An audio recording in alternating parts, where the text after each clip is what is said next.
Buenas tardes. A mí me toca hablar un poco sobre lo que es la higiene y seguridad en el trabajo, referente a nivel industrial más que nada. Ya vamos a ver en otras diapositivas que existen otras leyes, aparte de las que les voy a nombrar, referente a rubros específicos. En el caso de la Ley Nacional de Seguridad e Higiene en el Trabajo, nos vamos a referir a la Ley 19.587, sancionada en el año 72. Recién en el año 79 se sancionó el decreto reglamentario de esta ley y, digamos, después hubo otras modificaciones y ampliaciones a este decreto reglamentario. Les puedo nombrar el 444 y el último fue el 295 del año 2003. Existen obviamente otras leyes referidas, como había dicho anteriormente, a casos específicos. Con respecto a la ley de riesgo de trabajo, nos vamos a referir a la ley 24.557, que fue sancionada en el año 95 y que es la que crea las ART o aseguradoras de riesgo de trabajo. Y con respecto a cuál es el organismo fiscalizador y controlador de esto, del cumplimiento de estas leyes, precisamente la Superintendencia de Riesgo de Trabajo. Como había mencionado en la diapositiva anterior, hay decretos específicos, por ejemplo para la actividad en la construcción, que es el 911 del año 96. Este decreto es, digamos, más ampliatorio que la ley, es muy específico referente a lo que es la parte de la construcción, ¿no es cierto? O sea, ya sabemos que dentro de la construcción existen varios riesgos, no solo, digamos, los mencionados en la ley 19.587, sino hay riesgos específicos, por ejemplo, riesgo en altura, riesgo digamos, en la construcción de los andamios, en las excavaciones, etc. Con respecto al decreto 617 del año 97, es pura exclusivamente a la actividad agraria. En esta actividad, obviamente, fíjense que en la ley nacional 19.587 no nombra en ningún momento sobre los riesgos que presenta el trabajador al trabajar, digamos, precisamente, y valga la redundancia, con productos químicos, como por ejemplo los agroquímicos, tanto órganos fosforados, órganos clorados, etc. A su vez de la actividad específica, ¿no es cierto?, en la siembra, en lo que es el arado, etc. Hay un decreto ampliatorio a la ley, digamos, de seguridad para la industria minera. El último decreto sancionado fue en el año 2007 y es el 249. Es otra de las actividades, obviamente, específicas referente a las condiciones que deben de cumplir, digamos, los trabajadores al realizar tareas tan específicas como esta, ¿no es cierto? Y bueno, en el 2003, para nombrar algo más, es el 311 del 2003, es en el sector de televisión por cable. Obviamente es ajena a todo lo que son las resoluciones referentes al extendido de redes eléctricas. Con respecto a la ley, digamos, que en su momento trabajaba con o hacía mención a lo que es la ley de riesgo de trabajo, en la provincia de Buenos Aires existía la ley 7229, donde sí había hablado en sus articulados referente a las condiciones que deben de presentar las industrias y cuáles son las condiciones que tenía que tener el trabajador para trabajar digamos, en actividades específicas. ¿Qué pasa con esta ley 7229? Bueno, esta ley fue derogada en el año 96 cuando se sancionó la ley 11459 de erradicación industrial, que en uno de sus articulados habla de la derogación de la 7229 y que empieza a funcionar dentro de la provincia de Buenos Aires hasta la nueva sanción o posterior sanción de una ley referida a la higiene y seguridad. Por lo tanto, todo lo que es referente a esta actividad, digamos, a lo que es referente a la higiene y seguridad en el trabajo, empieza a tener, digamos, peso, obviamente, en todo el territorio nacional, la ley nacional, que es la 19.587. En referencia a la ley 24.557, sancionada el año 95, donde se sancionó el decreto reglamentario de esta ley en el año siguiente, que es el número 170 del año 96, en sus articulados obviamente expresa claramente cuáles son las obligaciones de la aseguradora de riesgo de trabajo que, digamos, tienen hacia los trabajadores que sufran alguna contingencia. Obviamente las aseguradoras deben de prestar, y están obligadas a prestar, servicios de asistencia médica y farmacéutica, prótesis y ortopedia en el caso de que haya alguna intervención quirúrgica, obviamente la rehabilitación en el caso de fallecimiento, el servicio funerario y obviamente si queda con alguna lesión, en el caso de que sean lesiones permanentes, deben de indemnizar al trabajador y en el caso obviamente de que haya fallecimiento, debe haber una indemnización a los familiares directos. Vamos a definir lo que es un accidente y lo que es un incidente. Por definición, un accidente es todo acontecimiento súbito y violento ocurrido por el hecho o en ocasión del trabajo, o en el trayecto del domicilio del trabajador y el lugar de trabajo, siempre y cuando el damnificado no hubiese interrumpido o haya alterado el recorrido habitual por causas ajenas al trabajo. Esto quiere decir que está contemplado también accidente de trabajo, los accidentes in itinere, que es desde la casa del trabajador al lugar del trabajo o del trabajo a la casa del trabajador. Esto está contemplado dentro de la ley. Y lo que es un incidente es un acontecimiento no deseado que bajo ciertas circunstancias, obviamente un poco diferente a lo habitual, pudo haber resultado en daño físico, lesión o enfermedad ocupacional. Como por ejemplo puede darse el caso de haber cerrado violentamente una puerta y pudo haber golpeado en ese acontecimiento a algún trabajador o algún empleado y le pudo haber ocasionado un daño o un accidente.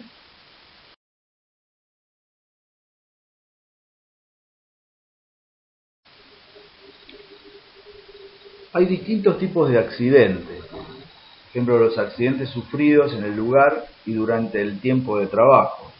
O sea, todas las lesiones sufridas durante el tiempo y en el lugar de trabajo se consideran, salvo prueba en contrario, accidentes de trabajo. Esto está especificado en el artículo 115, inciso 3, de la Ley General de Seguridad Social. Los accidentes en misión son aquellos sufridos por el trabajador en el trayecto que tenga que realizar para el cumplimiento de una función específica o una misión específica, así como el acaecido en el desempeño de la misma dentro de su jornada laboral. Hay accidentes de cargo electivo de carácter sindical. Son los sufridos con ocasión o por consecuencia del desempeño de cargos electivos de carácter sindical o de gobierno de las entidades gestoras de la seguridad social, así como los accidentes ocurridos al ir y volver del lugar en que se ejercen las funciones que le son propias. Esto está especificado en el artículo 115, inciso 2b, de la Ley General de Seguridad Social. Hay actos de salvamento, por ejemplo, son los accidentes acaecidos en actos de salvamento o de naturaleza análoga, cuando tengan conexión con el trabajo. Se incluye en el caso de orden directa del empresario o acto espontáneo del trabajador. Hay enfermedades o defectos anteriores, son aquellas enfermedades o defectos padecidos con anterioridad que se manifiestan o agravan como consecuencia de un accidente de trabajo, como por ejemplo una infección generalizada en un accidente o una fractura en una cortadura.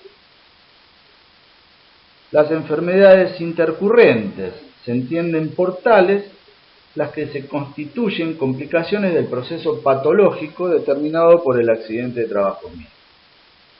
Para calificar una enfermedad como intercurrente, es imprescindible que exista una relación de causalidad inmediata entre el accidente de trabajo inicial y la enfermedad derivada del proceso patológico, como por ejemplo en un accidente, una cortadura, una enfermedad, por ejemplo, puede llegar a producir tétanos. Esto es una enfermedad intercurrente. Y las enfermedades comunes que contraigan el trabajador con motivo de la realización de sus trabajos son aquellas que no están incluidas en la lista de enfermedades profesionales. Se debe acreditar fehacientemente la relación causa y efecto entre la realización de un trabajo y la aparición posterior de la enfermedad. Y por último, los debido a imprudencias profesionales. Se califica así a los accidentes derivados del ejercicio habitual de un trabajo o profesión y de la confianza que estos inspiran al accidentado. Por ejemplo, el no trabajar con sus elementos de protección personal adecuados o no colocar los carteles indicatorios en el caso de estar interrumpiendo el servicio o la energía eléctrica en una maquinaria determinada. Por último, vamos a hablar del accidente in itinere, que es aquel donde el trabajador lo sufre al volver del trabajo a su casa o del trabajo a él. Hay tres elementos fundamentales que se requieren para estar considerados como un accidente in itinere. Primero, que ocurra en el camino de ida o vuelta del trabajo. Que no se produzcan interrupciones entre el trabajo y el accidente, ¿no es cierto? Y que se emplee el itinerario habitual. ¿Qué significa esto? Que no está contemplado como accidente in itinere aquellos accidentes que se producen fuera del recorrido habitual que hace el trabajador desde su casa al trabajo y desde el trabajo a su casa. Si por cualquier motivo el trabajador se apartó de lo habitual, la ley no contempla este caso. Puede llegar a pasar, digamos, obviamente, en vez de pasarlo al fuero del trabajo, digamos, al fuero laboral, lo puede sí trasladar al fuero civil, pero no está contemplado como accidente in itinere.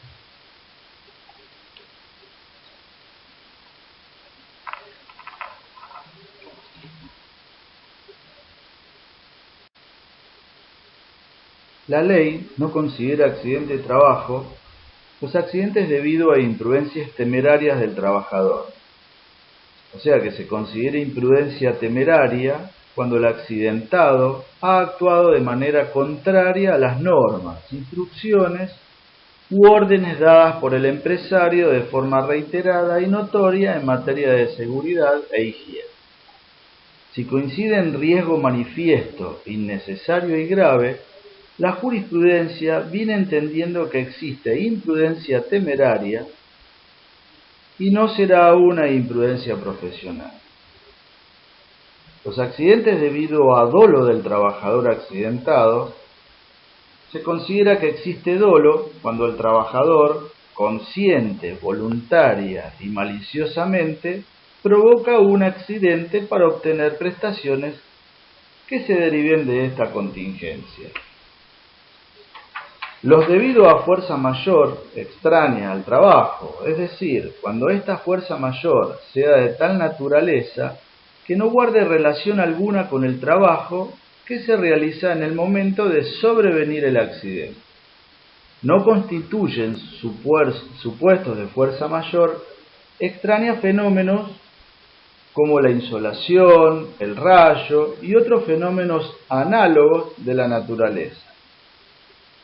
Si por el contrario el trabajador trabaja en forma habitual a la intemperie, en este caso sí se considera accidente de trabajo.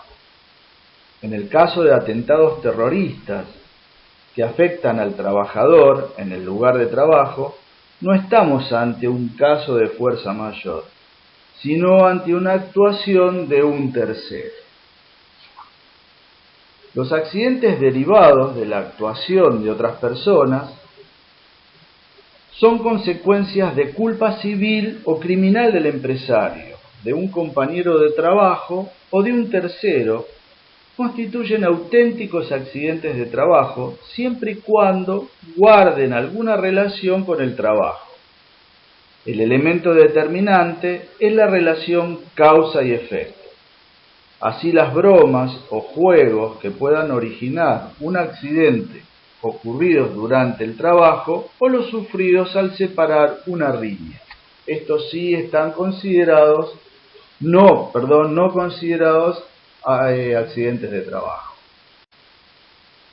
La causa de los accidentes se producen por dos factores que son fundamentales: las condiciones inseguras y los actos inseguros. Las condiciones inseguras se derivan pura y exclusivamente donde el trabajador realiza su tarea. Por ejemplo, una condición insegura son las instalaciones inadecuadas, la falta de ausencia o la ausencia total de protección en maquinarias o de red de incendios, falta de mantenimiento en los equipos, herramientas defectuosas o la utilización, de herramientas no adecuadas, y algo que es fundamental, falta de orden y limpieza. Y los actos inseguros dependen de las acciones del propio trabajador. Por ejemplo, la falta de capacitación o el desconocimiento de las medidas preventivas de un accidente, confianza excesiva, irresponsabilidades, obviamente. Trabajar sin capacitación, esto se da mucho cuando uno dice, bueno, anda a trabajar a tal máquina, deja esto, y porque el operario que trabaja en el torno o en la fresadora faltó, así que vas a empezar vos a realizar esa tarea. O operar equipos sin autorización, o sea, directamente ir y decir, bueno, yo voy a operar la sierra sin fin, una cosa así. O otra de los actos inseguros es bloquear o quitar dispositivos de seguridad. Por ejemplo, en los tableros eléctricos, cuando el encargado de mantenimiento coloca un letrero que diga no accionar las llaves de energía y viene alguien por un acto chistoso o lo que fuere, va y lo saca, y puede llegar a producir, una condición insegura. Y algo que es fundamental, no utilizar los elementos de seguridad. Voy a definir dos conceptos. Uno es la seguridad y la otra es la salud. La seguridad es la ausencia de peligro en el curso del trabajo. Y la salud es el estado completo de bienestar físico, mental y social que posee una persona. Obviamente, la Organización Mundial de la Salud, luego de caracterizar el concepto de salud, también estableció una serie de componentes que lo implican. El estado de adaptación al medio, como por ejemplo el biológico y el sociocultural; el estado fisiológico de equilibrio, o sea, el equilibrio entre la forma y la función del organismo, o sea, la alimentación; y las perspectivas biológicas y sociales, o sea, las relaciones familiares, el ámbito donde se mueve. Y la relación entre estos componentes determina el estado de salud, y el incumplimiento de cualquiera de estos genera el estado de enfermedad. que hay un vínculo, obviamente, entre una relación de tres factores, que es un huésped, que es el sujeto, el agente, que es el síndrome que uno presenta, y el ambiente, o sea que son los factores que intervienen a este estado de bienestar o de equilibrio. La higiene industrial se basa fundamentalmente en las técnicas de prevención de las enfermedades profesionales. Se actúan directamente sobre el ambiente de trabajo y en qué condiciones el trabajador posee en su ambiente. Y también son técnicas que están directamente encaminadas a paliar o evitar estas modificaciones del medio ambiente laboral. Mejora las condiciones del lugar, regula las constantes de ventilación, temperatura, humedad, presión, ruidos, etc. Y los mantiene exentos de contaminantes físicos, químicos y biológicos, obviamente, como para prevenir fundamentalmente las enfermedades profesionales. Y trata, obviamente, en lo posible de mantener a esos contaminantes del ambiente de trabajo en los límites máximos permitidos, obviamente, por la legislación vigente. Voy a dar dos conceptos que son el riesgo laboral y la prevención. El riesgo laboral es la posibilidad de producir un daño a la persona que trabaja. Para calificarlos se valoran conjuntamente la probabilidad de que se produzca ese daño y la severidad del mismo.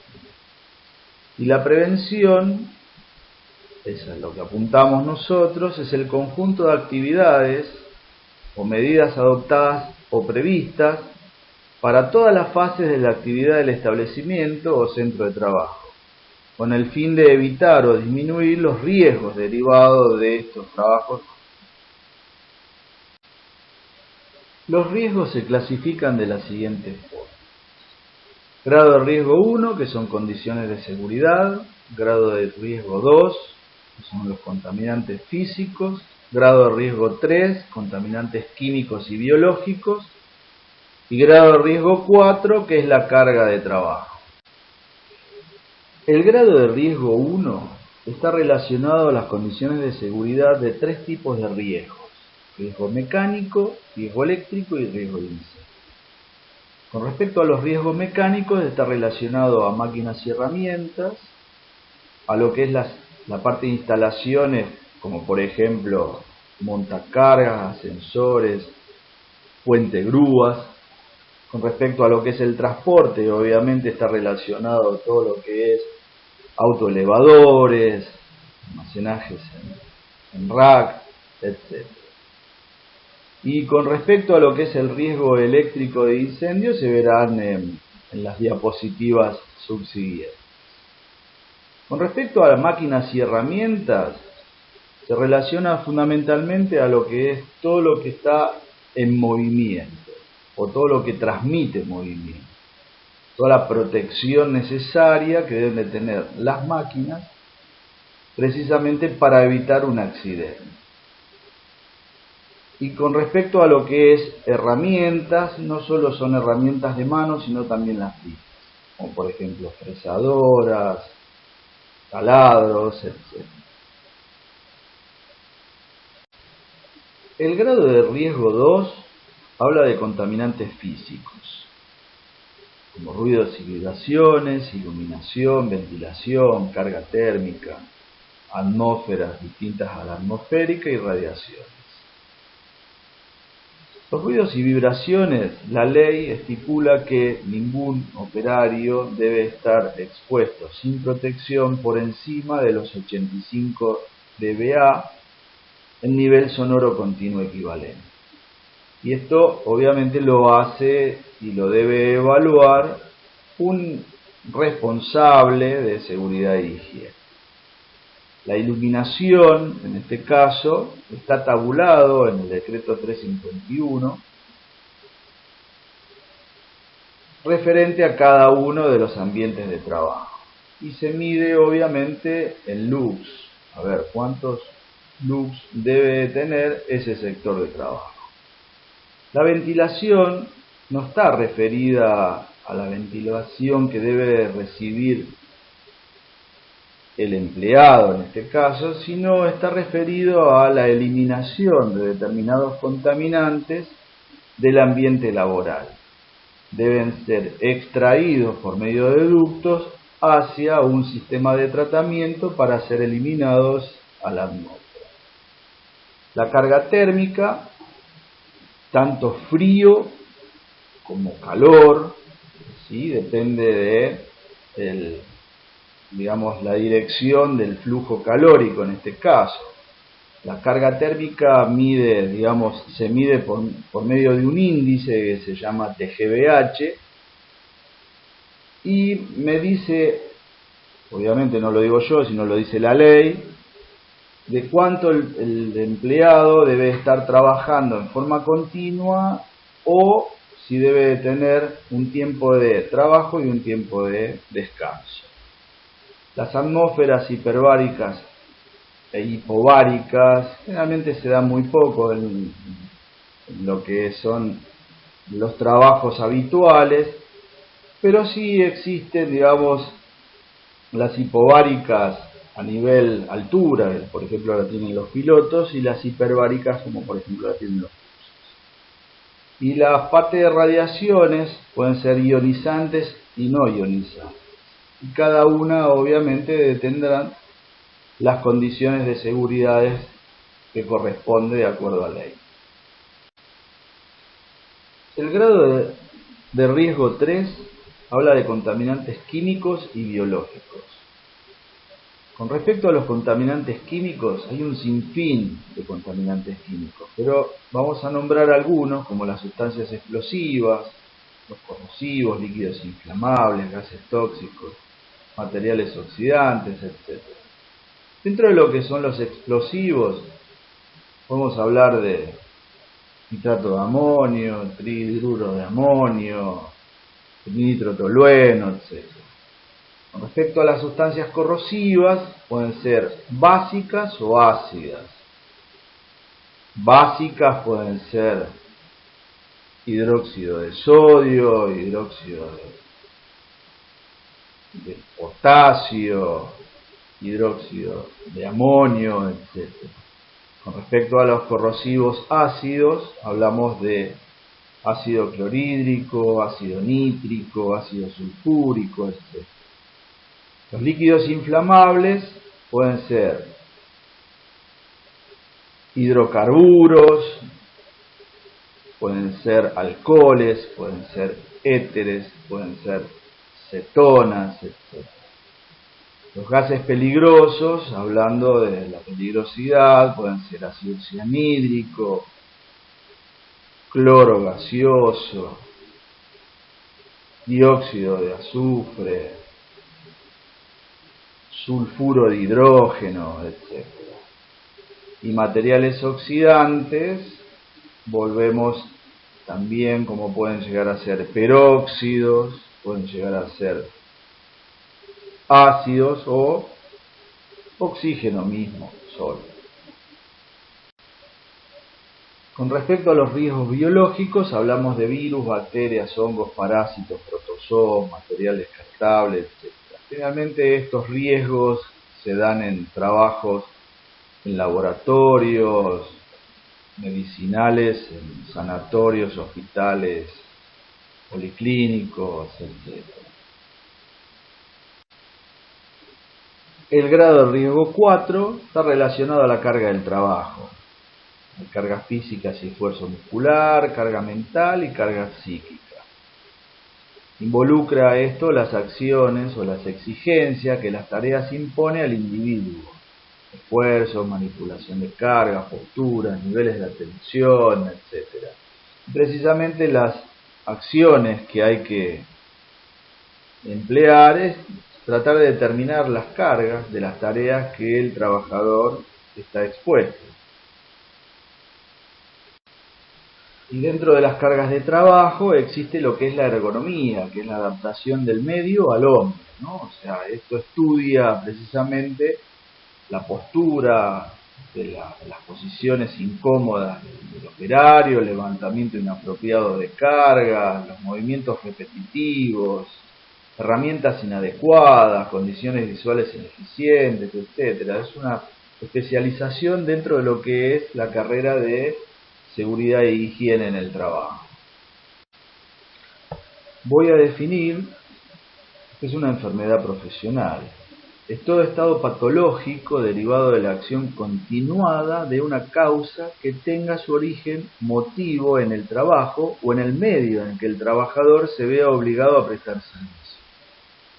Hay un listado de enfermedades profesionales, está dentro del decreto 658 del 96.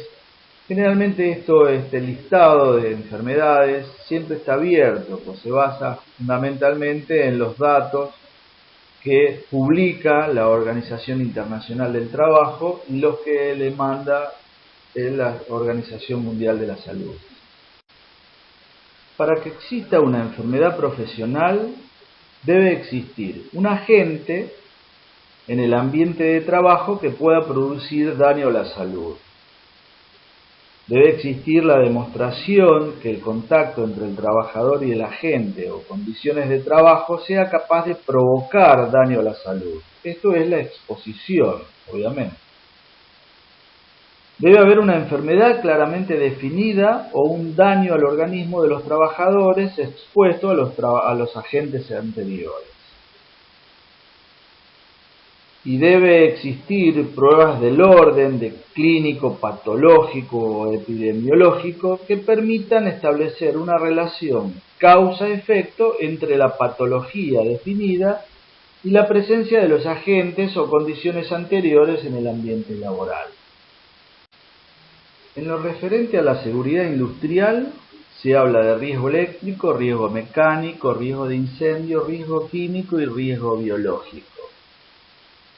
Ya hemos hablado en diapositivas anteriores lo que son los riesgos químicos, biológicos y mecánicos, y nos vamos a enfocar a dos puntos que son fundamentales dentro de la industria del plástico, que es el riesgo eléctrico y el riesgo de incendio.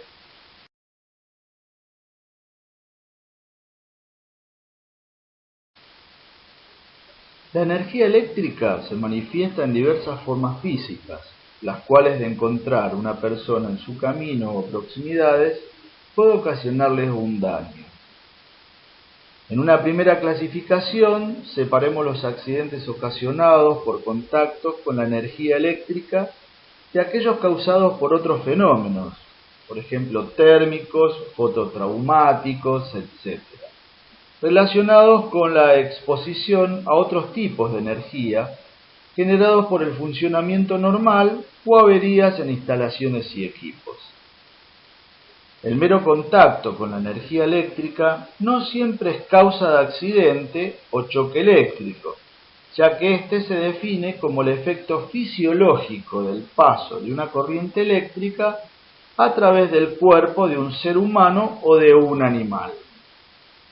El cuerpo humano puede considerarse como una impedancia eléctrica por la cual, y de acuerdo a la ley de Ohm, la intensidad que recibe una persona depende de la tensión y de la impedancia que presenta su cuerpo entre los puntos de contacto.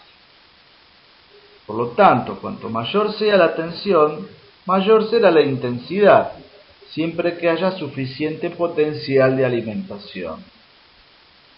Para una misma persona, la impedancia del cuerpo varía de acuerdo a los siguientes factores: trayectoria de la corriente, tensión de contacto, humedad de la piel, superficie de contacto, presión de contacto, estado de la piel, si es sana o está dañada.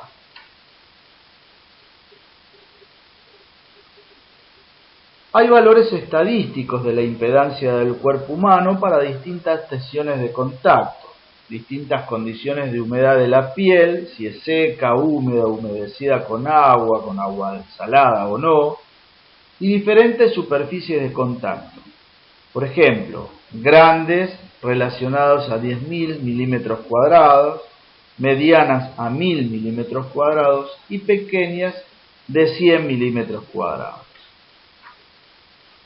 Los efectos en la piel dependen del tiempo de circulación y del valor de la densidad de corriente, valor de la misma en función del área de contacto. Los siguientes valores pueden servir como guía. Por debajo de 10 mA por milímetro cuadrado, en general no se observan cambios en la piel. Entre los 10 mA milímetros cuadrados y 20 mA por milímetros cuadrados, aparece un enrojecimiento de la piel. Entre 20 mA por milímetros cuadrados y 50 mA por milímetros cuadrados, aparecen marcas de color marrón, y por encima de 50 mA por milímetro cuadrado se produce la carbonización de la piel. Es importante señalar, con áreas de contacto suficientemente grandes, las densidades de corrientes pueden ser tan bajas como para no causar alteración de la piel, aun con corrientes capaces de provocar accidentes fatales. En este caso vamos a definir dos conceptos fundamentales: lo que es el peligro, que es la fuente de situación con potencial para producir daños en términos de lesión a personas o enfermedades ocupacional, daño a la propiedad, al medio ambiente o a una combinación de los mismos. En este caso, el riesgo eléctrico se considera como peligro a la energía eléctrica en cualquiera de sus manifestaciones. Y la severidad del daño. A fin de establecer el potencial de severidad del daño, se consideran las actividades de trabajo consideradas especialmente. Parte del cuerpo con probabilidad de ser afectadas. Consecuencia del daño, cantidad de personas afectadas y equipos o instalaciones afectadas. Al establecer la probabilidad del daño, se deben considerar la adecuación de medidas de protección y control ya implementadas o no, y para ello se debe tener en cuenta los requisitos legales y los códigos de práctica. En esta evaluación se tienen en cuenta los siguientes puntos: las condiciones inseguras, los actos inseguros, las posibilidades de fallas en el servicio o en componentes de equipos o dispositivos de seguridad, frecuencia y dirección de la exposición al peligro. En función del análisis de los parámetros indicados, se podría evaluar la probabilidad de que la energía eléctrica se manifieste generando un daño según la siguiente calificación: poco probable, probable y muy probable. Vamos a definir lo que es el riesgo eléctrico. Se define como el riesgo eléctrico al producto entre la severidad de las consecuencias de la exposición a la energía eléctrica y la probabilidad de que se produzca un daño en términos de lesión a personas o enfermedad ocupacional, daño a la propiedad, al medio ambiente o una combinación de los mismos. En el siguiente cuadro se da el nivel de riesgo y las acciones a tener en cuenta. De acuerdo al mecanismo de la lesión, los riesgos eléctricos están clasificados de la siguiente manera: contactos eléctricos, que pueden ser directos o indirectos; fenómenos térmicos, que pueden ser contactos con superficies calientes por sobrecarga o cortocircuitos; o exposición al arco eléctrico; efectos fototraumáticos, fenómenos electroestáticos y caídas, golpes derivados de las reacciones involuntarias. Para que se produzca un choque eléctrico debe circular corriente, y esto se produce únicamente si el cuerpo entra en contacto con dos o más elementos sometidos a distinto potencial eléctrico. Situación que se produciría si la persona entrara en contacto simultáneamente con dos conductores de distinta fase o entre un conductor energizado y el neutro o la tierra. Como vimos en las diapositivas anteriores, los contactos eléctricos pueden ser directos o indirectos. En la presente diapositiva se grafica claramente cuál es un contacto directo y cuál es un contacto indirecto.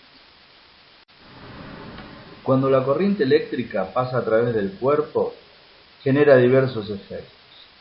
Pueden ser cosquilleos, molestias o dolor, contracción muscular, tetanización, asfixia, fibrilación ventricular y muerte. Obviamente todo dependerá de la medida de la corriente, o sea, cuántos miliamperes pasan por el cuerpo. Existen distintos umbrales para la corriente eléctrica, como por ejemplo la percepción, la reacción, la inmovilización, el desprendimiento y la fibrilación ventricular. Para los umbrales de percepción, este nivel depende de muchos factores, entre ellos el área del punto de contacto, las condiciones de humedad, presión, temperatura y de las características fisiológicas de cada individuo. Para los umbrales de reacción, son los mismos factores que el punto anterior, pero se asume a este umbral una corriente de 0,5 mA independientemente del tiempo de aplicación. Para el umbral de inmovilización, cuando el cuerpo o la parte del mismo afectada por la corriente no pueden moverse voluntariamente. Este efecto es provocado por el paso de la corriente a través de los músculos afectados, de los nervios asociados o de la parte del cerebro asociada. Los valores de corriente que pueden causar inmovilización depende del volumen de músculos afectados, del tipo de nervios o de la parte del cerebro afectada por la corriente. Para los umbrales de desprendimiento, este nivel depende de muchos factores, entre ellos el área del punto de contacto, la forma y tamaño del elemento de contacto y de las características fisiológicas de cada individuo. Se asume un valor de 10 mA para adultos masculinos para este umbral, mientras que con un valor de 5 mA se cubre la totalidad de la población. Para el umbral de fibrilación ventricular, este umbral depende de parámetros fisiológicos, anatomía del cuerpo, estado de la función cardíaca, etc., así como de parámetros eléctricos, duración y camino del flujo de corriente, característica de la corriente, etc. Con corrientes sinusoidales de 50 ciclos por segundo, este umbral decrece considerablemente si la corriente fluye durante más de un ciclo cardíaco, 400 milisegundos. Esto se debe a que la corriente interfiere en el ritmo sistólico. Cada choque eléctrico de duración inferior a 100 milisegundos, la fibrilación ventricular aparece con magnitudes de corriente por encima de los 500 mA, mientras que para una duración de 3 segundos, el umbral resulta de 40 mA. Existen dos tipos de protección contra los contactos eléctricos: contactos directos y contactos indirectos. La protección contra contactos directos consiste en tomar las medidas destinadas a proteger a las personas, animales domésticos y de cría contra un posible contacto con las partes normalmente bajo tensión o activas de la instalación, sin que la instalación o equipos conectados a ella hayan fallado. La protección contra contactos indirectos consiste en tomar las medidas destinadas a proteger a las personas, animales domésticos y de cría contra los peligros provenientes de contactos con masas, partes metálicas o conductoras, puestas bajo tensión accidentalmente, a consecuencia de una falla de aislamiento de la instalación o equipos conectados a ella. Voy a nombrar algunas propiedades para las protecciones contra contactos directos, como por ejemplo la protección por aislamiento de las partes activas. Esto consiste en que las partes activas estén cubiertas por una aislación durable que soporte las influencias eléctricas, mecánicas, químicas y térmicas. Esta aislación solo podrá removerse por destrucción de la misma. Hay protección por medio de barreras o envolturas.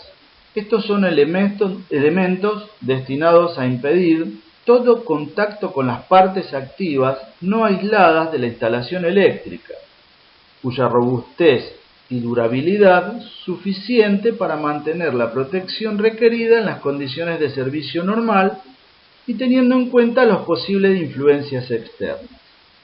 Estas barreras o envolturas deberán ser removibles únicamente mediante el uso de una llave o herramienta especial o cuando existan enclavamientos que requieran que previamente se hayan quitado la energía de la instalación protegida.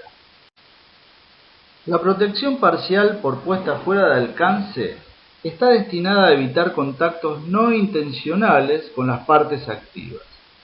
Se definen zonas de accesibilidad y, en caso de existir obstáculos, distancias mínimas de acercamiento de acuerdo a las características de protección de los mismos, por ejemplo, barandas, rejas, alambrados, etc.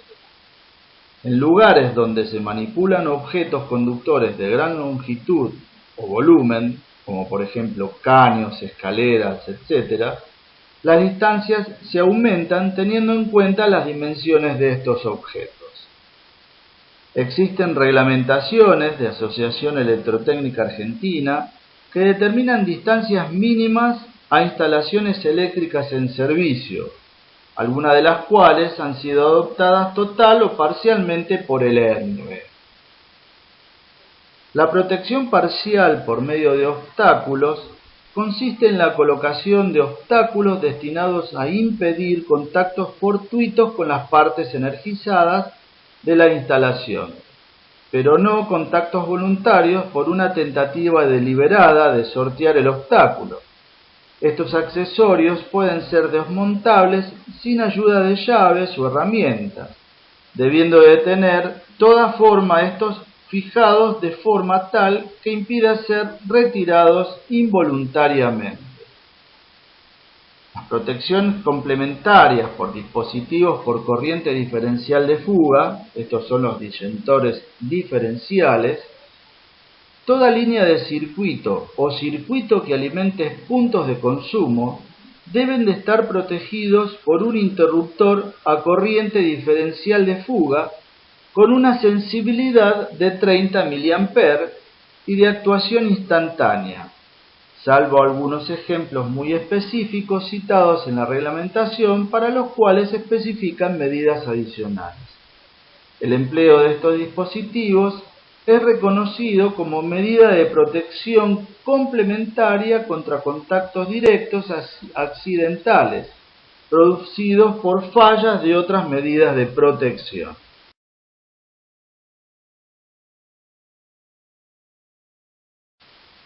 Para la protección contra contactos indirectos, vamos a nombrar tres, que son por corte automático de la alimentación, por protección por dispositivos de corriente diferencial y por utilización de equipos, dispositivos y canalizaciones de doble aislación.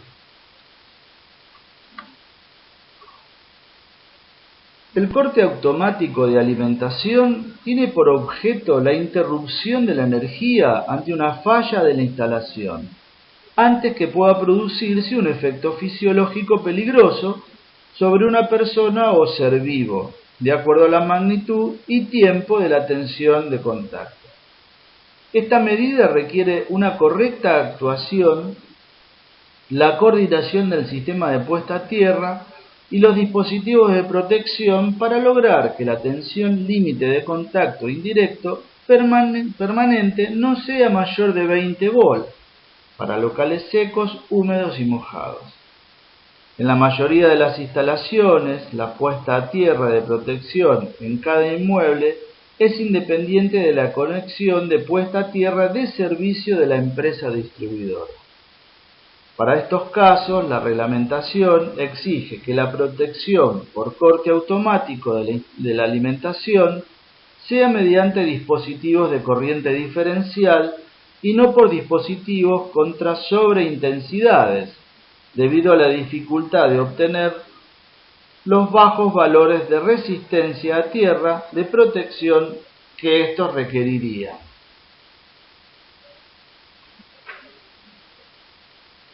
Para la protección por dispositivo de corriente diferencial, como ya se indicó, para la protección complementaria de contactos directos, las líneas de circuito o circuitos que alimentan puntos de consumo deben de estar protegidos por un interruptor a corriente diferencial de fuga con una sensibilidad de 30 mA y de actuación instantánea, salvo algunos ejemplos muy específicos citados en la reglamentación, para los cuales se especifican medidas adicionales.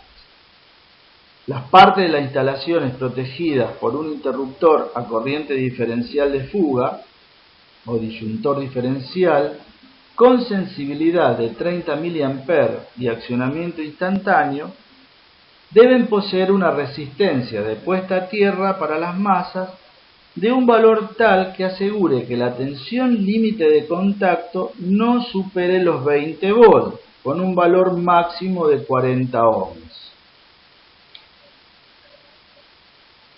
Y para la utilización de equipos, dispositivos y canalizaciones de doble acción, se trata de elementos que ofrecen una protección contra choques eléctricos en ausencia de fallas mediante su aislación principal o básica, y que poseen además una aislación suplementaria que ofrece protección ante una falla de la aislación principal, es un defecto simple, o bien la protección principal y defecto simple se obtienen por una aislación reforzada.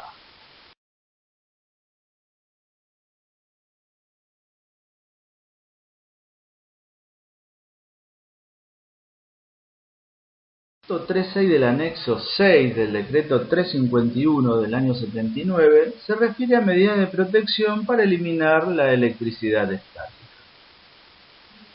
Las medidas están basadas en cualquiera de los siguientes métodos o combinación de ellos: humidificación del medio ambiente, aumento de la conductividad eléctrica y fundamentalmente la descarga a tierra de las cargas generadas. En los locales donde sea imposible evitar la generación y acumulación de cargas electrostáticas, se deben adoptar medidas para evitar que estas descargas produzcan chispas capaces de originar incendios, explosiones o accidentes personales por efectos secundarios. Esto se da mucho también, por eso es importante la descarga a tierra en silos cerealeros o los mismos molinos harineros, donde tenemos una combinación de material orgánico finamente dividido, una atmósfera, digamos, con oxígeno, y una chispa puede llegar a generar una explosión o un incendio.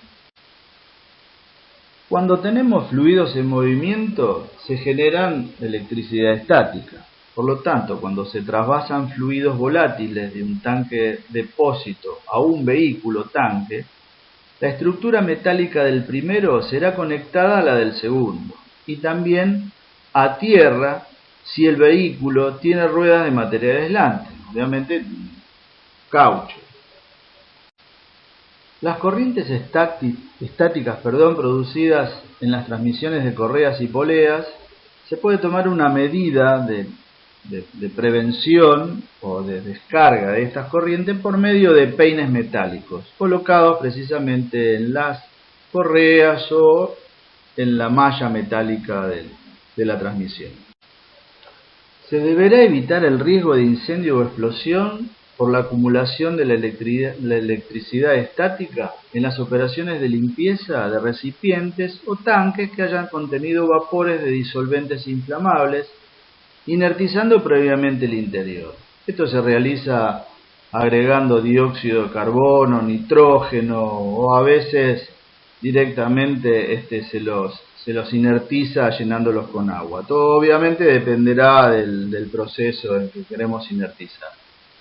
Y si se utilizan chorros de vapor para la limpieza, los elementos de este sistema también deben estar conectados al tanque y a tierra.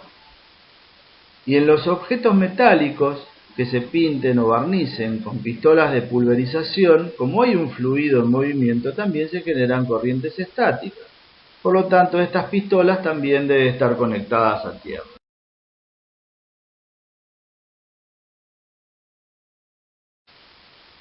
En este capítulo vamos a hablar de la prevención y la extinción de incendios.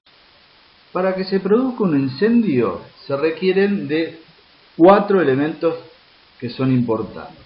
Un combustible, puede ser sólido, líquido, gaseoso, un comburente,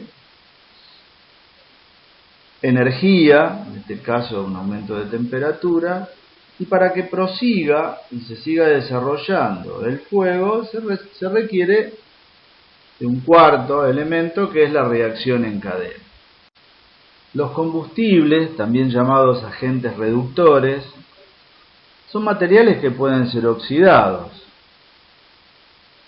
Ejemplos característicos de algunos de estos elementos combustibles son el carbón, el monóxido de carbono, los hidrocarburos, éter, éster, alcoholes, sustancias celulosas, elementos metálicos y no metálicos, etc. Los comburentes o agentes oxidantes son conocidos como pueden llegar a ser el oxígeno y el ozono, los peróxidos, los ácidos, óxidos metálicos, nitratos, cloratos, percloratos, peróxidos orgánicos, etc. El tercer elemento que habíamos nombrado era la temperatura de ignición. ¿Cuál es? Es la temperatura mínima a la que una sustancia sólida y o líquida debe de ser calentada a fin de iniciar la combustión por sí misma, independientemente de las fuentes externas de calor. En ciertos casos la temperatura de ignición es inferior a la ambiental y en estos casos, al poner en contacto las sustancias reaccionantes, se produce una combustión espontánea. Y como cuarto elemento habíamos nombrado la reacción en cadena, que es toda mezcla posee inicialmente un contenido de energía indicado por un nivel 0.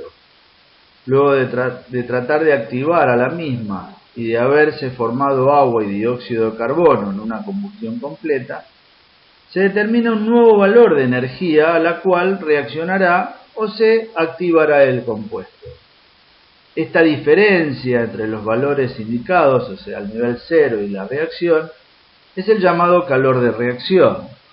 No obstante, para la reacción, para que se produzca, es necesario agregar una energía adicional, que es conocida como energía de activación.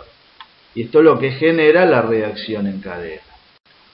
Para poder evaluar qué tipo de extinción requerirá un determinado sector de estudio dentro de la empresa, se deberá determinar la carga de fuego. ¿En qué consiste? ¿Qué es la carga de fuego? Bueno, la carga de fuego representa el peso de una madera ideal distribuida uniformemente en toda la superficie, capaz de desarrollar una cantidad de calor equivalente a la que producen los materiales combustibles contenidos en ese sector de incendio. Por ejemplo, si nosotros tenemos ubicados dentro del depósito de materias primas o productos terminados, polietileno, madera, cartón, plástico, no sé, me ocurren, digamos, o latas de combustibles. Todo eso, para determinar la carga de fuego necesitamos saber cuál es su poder calorífico de la sustancia, qué cantidad en peso de esa sustancia tenemos. Una vez que tenemos el poder calorífico y la cantidad, vamos a tener una sumatoria de calores, el calor total generado. Ese calor total generado lo vamos a tener que dividir por un una madera, un poder calorífico de una madera ideal. En este caso serán 4.400 kilocalorías por kilogramo. Es una madera estandarizada. Si yo divido la cantidad de calor que se me va a generar por esa madera ideal, voy a tener qué cantidad de madera equivalente corresponde a la carga de fuego esa. Si esa cantidad de madera la divido por la superficie en estudio, voy a obtener la carga de fuego. Los fuegos se dividen en clases. Clase A corresponde a combustibles sólidos, como por ejemplo papel, madera, cartón, polietileno, plásticos, etc., que pueden o no producir llama. Los clase B corresponden a líquidos, combustibles o gaseosos, alcoholes, naftas, éteres, acetonas, etc. Los clase C son de origen eléctrico. Los clase D son de origen metálico, también llamados fuegos químicos, por ejemplo el sodio, el magnesio, el aluminio, etc. Y los fuegos K, que corresponden a grasas y aceites de origen vegetal y animal. Cada uno de estos fuegos o clases de fuegos está representado por un pictograma determinado. Por ejemplo, los clase A es un triángulo verde con la letra en color verde, la A en color verde. Los clase B son un cuadrado rojo de fondo blanco con la letra B en rojo también. Los clase C son un círculo azul de fondo blanco con la C en azul también. Los clase D corresponden a una estrella de color amarilla y los clase K a una letra K en negro. Si nosotros actuáramos sobre cada uno de los lados del tetraedro de fuego y lo anulamos, hablamos de agentes extintores. Por ejemplo, el agua actúa por enfriamiento, o sea que quitamos la energía. El dióxido de carbono desplaza al oxígeno, porque es más pesado que el oxígeno, y ya no tenemos comburente. Las espumas mecánicas y químicas, por ejemplo, separan a los comburentes de la parte del combustible. Por lo tanto, también estamos separando los comburentes. Las espumas especiales actúan de la misma forma. El nitrógeno, obviamente, elimina el comburente, en este caso el oxígeno o el aire.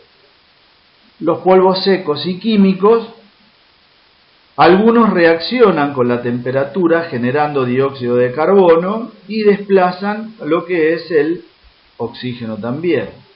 Y los freones actúan de dos formas. Por un lado, enfriando, y por el otro lado, actuando sobre la parte de los comburentes.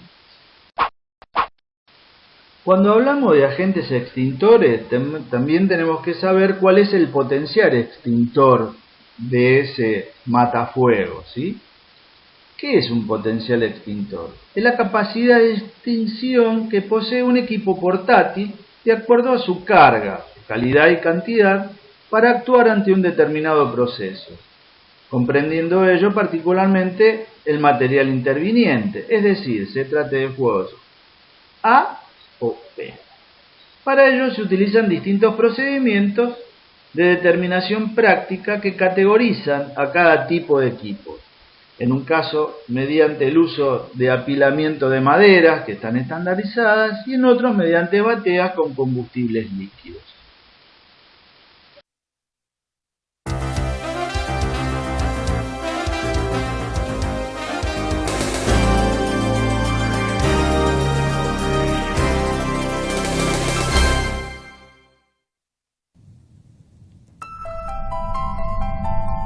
Desde que el hombre apareció sobre la Tierra, el fuego ha sido un instrumento poderoso que nos permite cocinar alimentos, calentarnos e iluminar lo que nos rodea. Pero a través de la historia humana, el fuego también ha sido devastador, destructor. Incluso con las técnicas modernas de apagar incendios, los fuegos accidentales siguen siendo causa principal de destrucción, incapacidad y muerte.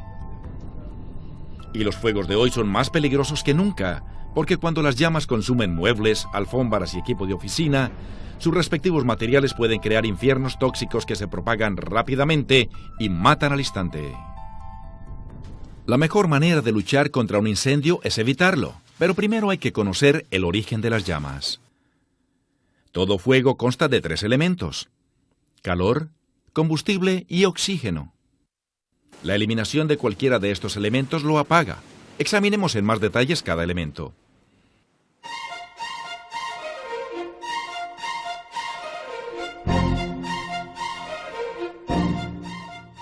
Los fuegos empiezan con calor que producen la ignición.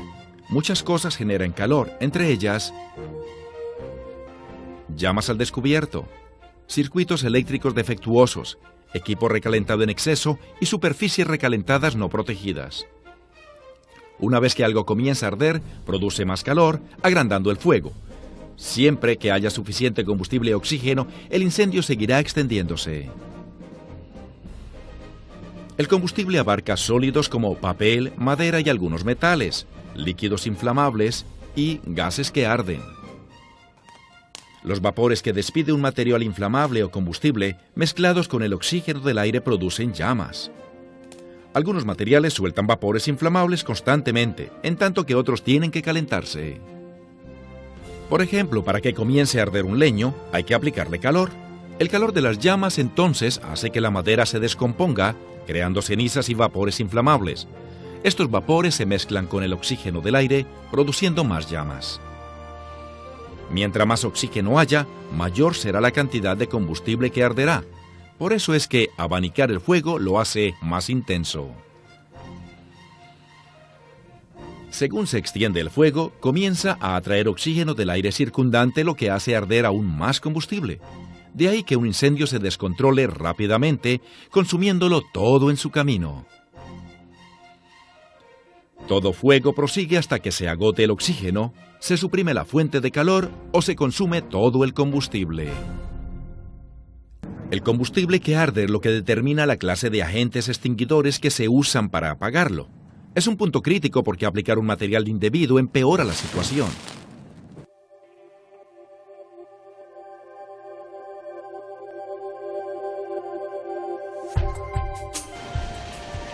El agua apaga el papel y la madera ardientes, pero riega más los líquidos inflamados.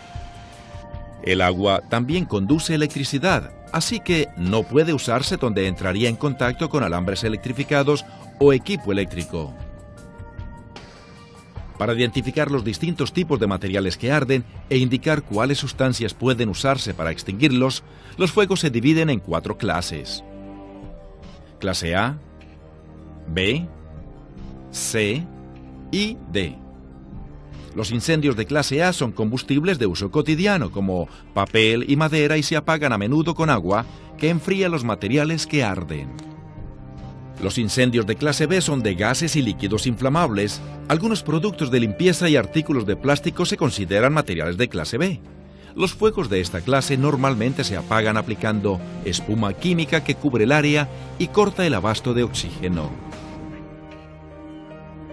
Los incendios de clase C son eléctricos, por lo que abarcan cosas como máquinas de oficina y lámparas. También se combaten sofocando las llamas, pero para evitar la electrocución, los agentes que extinguen incendios de clase C no son conductores.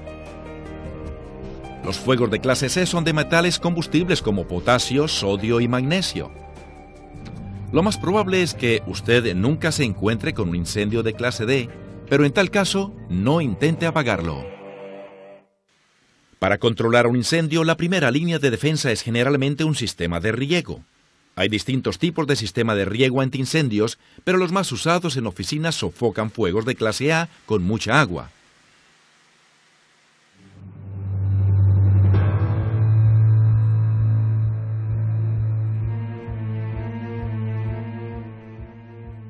Al contrario de lo que se piensa popularmente, los sistemas de riego no se activan cuando suena una alarma. Lo que abre las válvulas de riego en la mayoría de los sistemas es el calor de las llamas.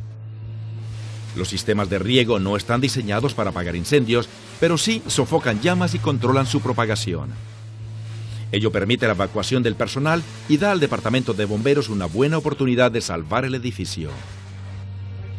Los empleados adiestrados para hacer frente a incendios son la próxima línea de defensa. Todos los edificios de oficina deben contar con extinguidores y conviene saber cómo usarlos. Hay muchos tipos de extinguidores. Arrojan diversos materiales, desde agua a dióxido de carbono a químicos secos. Antes de usar un extinguidor, asegúrese de que sea compatible con la clase de incendio a combatir. Si la etiqueta del extinguidor no indica que sirve para esa clase de fuego, no lo use. A menudo verá extinguidores cuya etiqueta indica A, B y C, lo que significa que pueden usarse para extinguir todos los fuegos de estos tipos. Para apagar un incendio con un extinguidor, use el método SAAB. Saque el pasador. Apunte la boquilla. Apriete el gatillo. Barra de un lado a otro. Una vez vació el extinguidor, colóquelo sobre un costado en un sitio apartado para que nadie trate de usarlo de nuevo. La mayoría de los extinguidores se vacían en menos de 15 segundos. Si no puede apagar un fuego en ese tiempo, evacúe el área de inmediato. Hay algunas nociones peligrosas y equivocadas acerca de apagar fuegos que le conviene tener presentes. Los sistemas de riego y extinguidores pueden controlar un incendio, pero la mejor manera de combatirlo es evitar que comience desde un principio. Usted puede contribuir a su prevención si sabe reconocer peligros de incendio potenciales y toma medidas rectificadoras.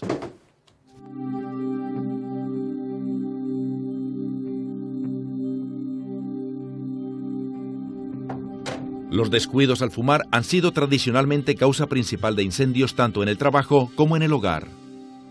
Si usted fuma, asegúrese de seguir las normas de su compañía al respecto y tenga cuidado al desechar las colillas. Asegúrese de apagar totalmente sus cigarrillos antes de desecharlos y eche las colillas únicamente en contenedores apropiados como receptáculos especiales o cubos metálicos con arena. Una manera muy sencilla de evitar incendios radica en la limpieza de su lugar de trabajo. Los montones de cajas y regueros de papeles plantean un gran riesgo de incendio. La mayoría de los incendios en oficinas son de origen eléctrico, así que al ordenar su sitio de trabajo preste especial atención al equipo eléctrico y receptáculos.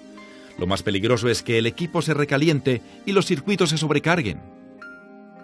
Cuando el equipo absorbe más energía de la que suministra el circuito eléctrico, se produce una sobrecarga. Poco a poco ello recalienta los alambres y provoca un incendio. Para evitar sobrecargas, nunca use adaptadores que permiten enchufar múltiples aparatos al mismo receptáculo y no use los extinciones con dispositivos que exigen mucha corriente, como copiadoras o microhornos.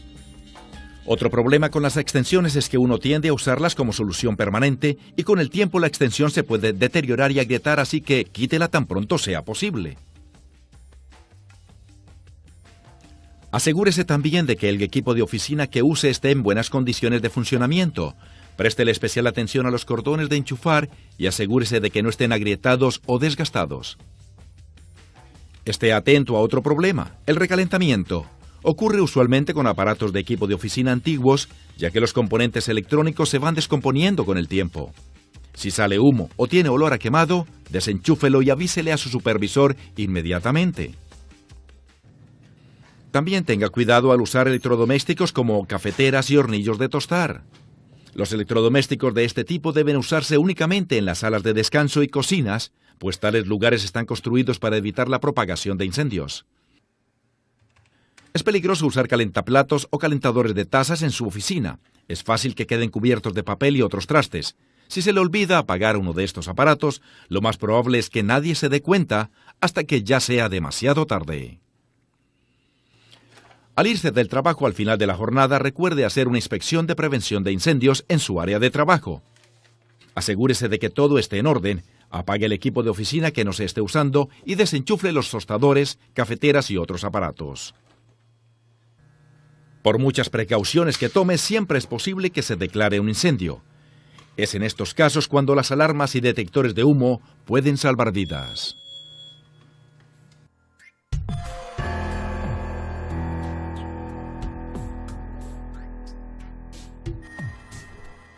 Para fines de eficacia, las alarmas de incendio y detectores de humo deben colocarse estratégicamente a través del lugar de trabajo, incluso el sótano y otros espacios de almacenamiento. Si oye la alarma, abandone el lugar inmediatamente. De modo que todos en su instalación sepan qué hacer en caso de incendio. Su compañía debe contar con un plan de medidas de emergencia que explica cómo avisar de un incendio, así como los procedimientos de evacuación de su instalación. Cada empleado debe conocer al menos 2 vías de escape, de modo que si una está bloqueada, tenga otra salida.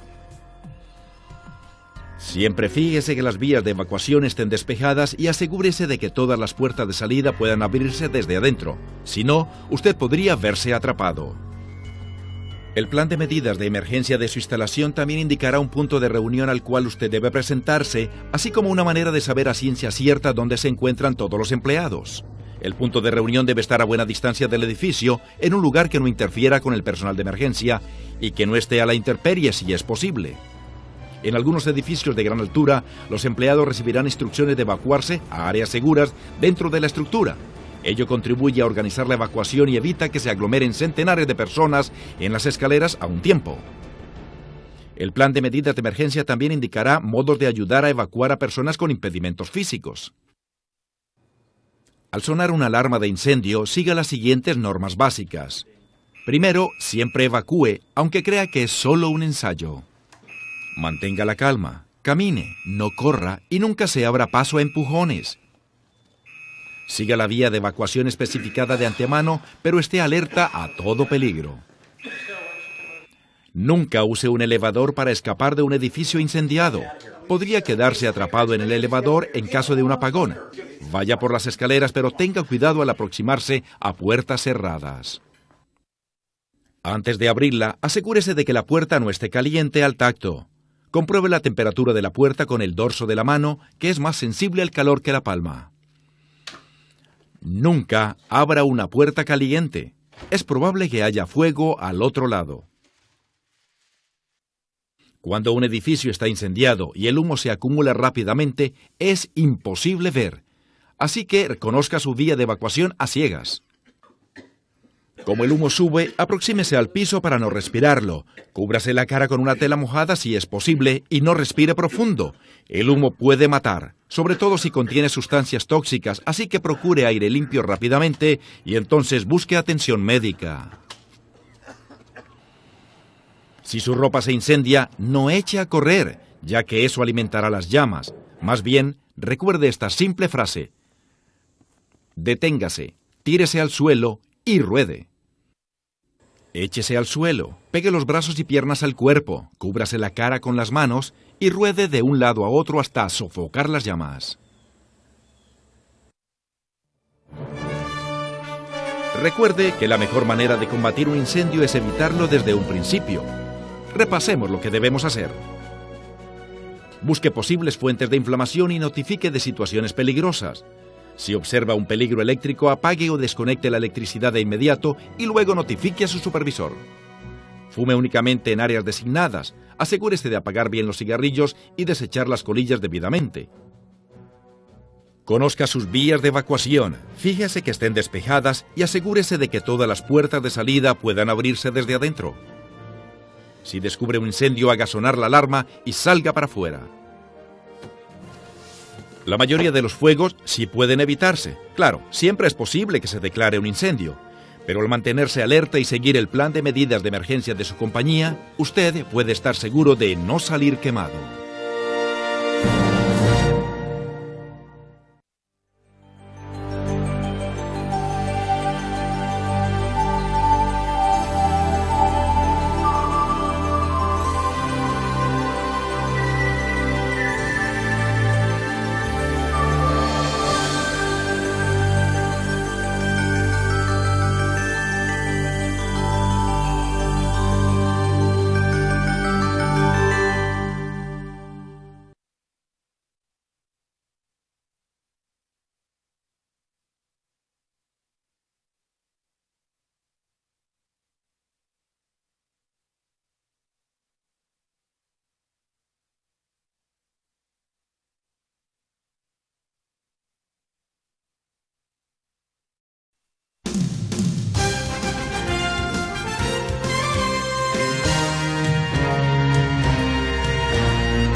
Todos los días, millares de empleados como usted corren graves riesgos mientras trabajan.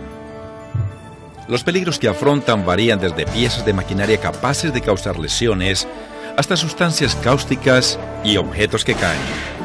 Sin embargo, pese a estas amenazas, la mayoría de los trabajadores no se lesiona. Ello obedece a que las tragedias en el centro de trabajo pueden evitarse usando equipo de protección personal, o sea, EPP, como comúnmente se abrevia. Pero el equipo de protección personal puede prevenir discapacidad permanente únicamente si usted lo usa y lo mantiene debidamente. Lamentablemente, no todo el mundo lo hace así.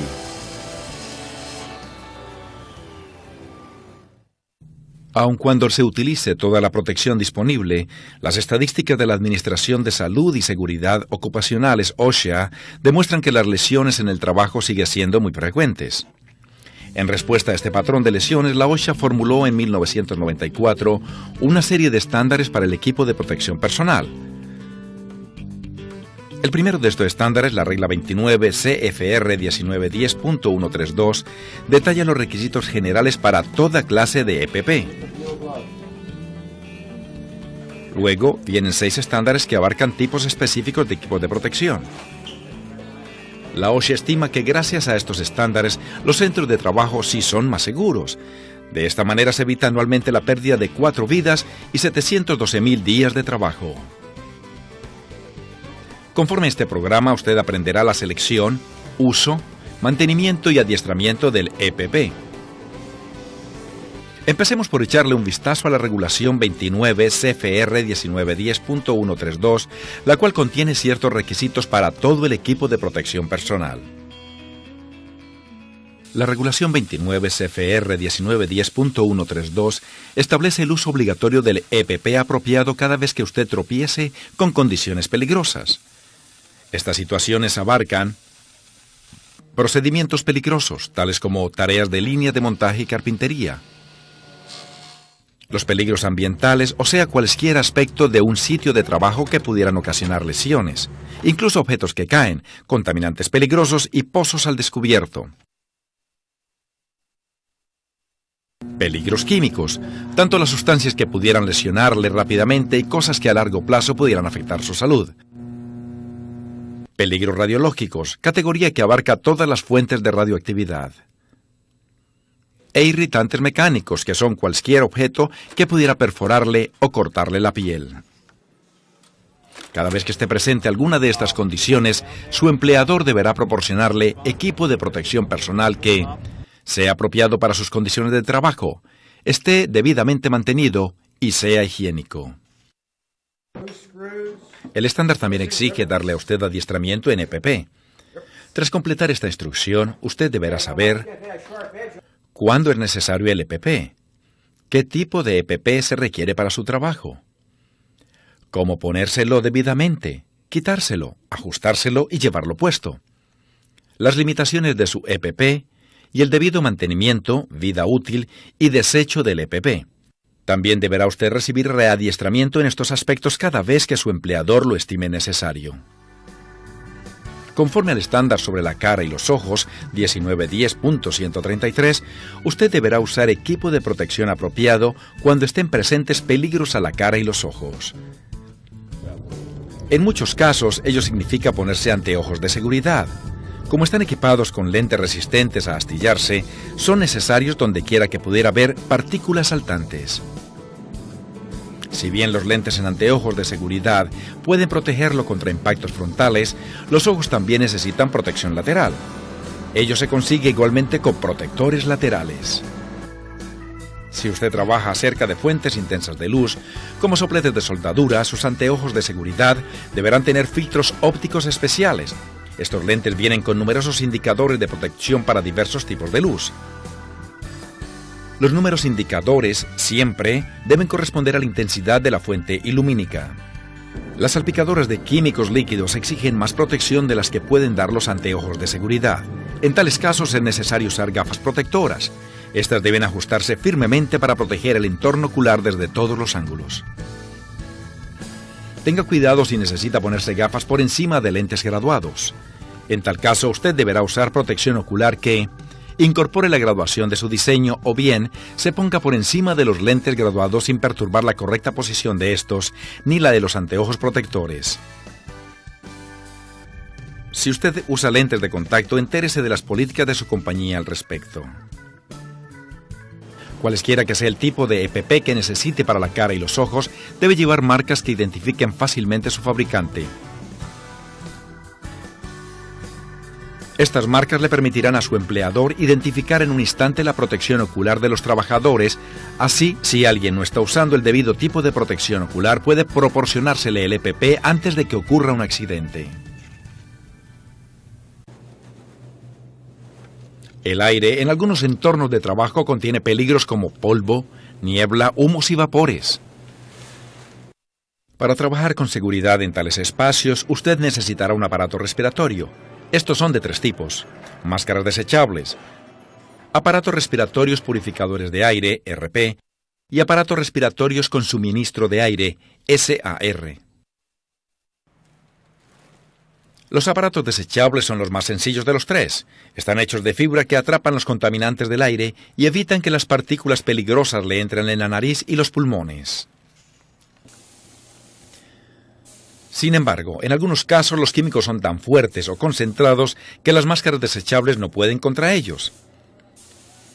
En tales situaciones, deberá usar aparatos respiratorios purificadores de aire, ARP.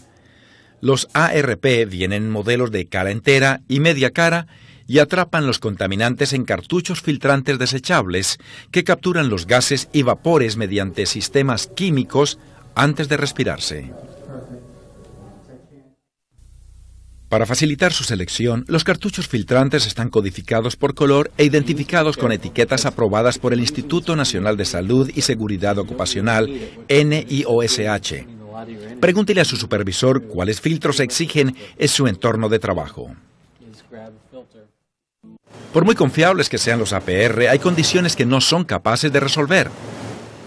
Por ejemplo, algunas atmósferas no contienen suficiente oxígeno o están llenas de gases tóxicos.